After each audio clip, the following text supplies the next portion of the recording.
I'm Stu Campbell-Carron and I'm from High Wycombe in Buckinghamshire. So sadly, my father had a stroke in 2012, which left him with cognitive issues, mobility issues, and brain damage. He started to recover and he was okay for a couple of years, but then dementia took hold of him and now he is very frail and immobile.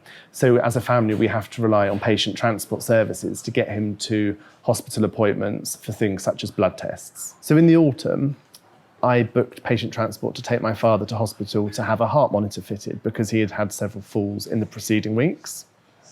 Unfortunately, on this particular occasion, the ambulance and the crew with the wheelchair didn't arrive to collect him.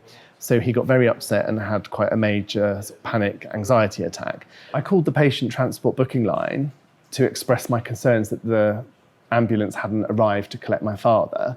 After half an hour of being on hold, the person I spoke to wasn't very helpful and didn't really have time to deal with my concerns and actually put the phone down on me. So I phoned back and I spoke to somebody else who was quite helpful and explained that the crew had been delayed and advised me to speak to the Patient Advisory Liaison Service, otherwise known as PALS. So I phoned the number and a very lovely lady spoke to me and she asked me to explain what had happened with my father's incident. And she took lots of notes and she was very reassuring and said that she would do an investigation internally. I didn't expect to hear from them again, but then to my surprise, a month later, I had a follow-up phone call and she explained that my feedback had been used constructively to help improve training and communication processes. So for example, reiterating to crews that when they're delayed over a certain amount of time that they should send text messages to the family of the person if the person isn't able to communicate or manage their transport themselves. So yeah, it was a very positive outcome. Initially, I felt very guilty at the thought of feeding back on the NHS because obviously the NHS is one of the things that makes Britain great.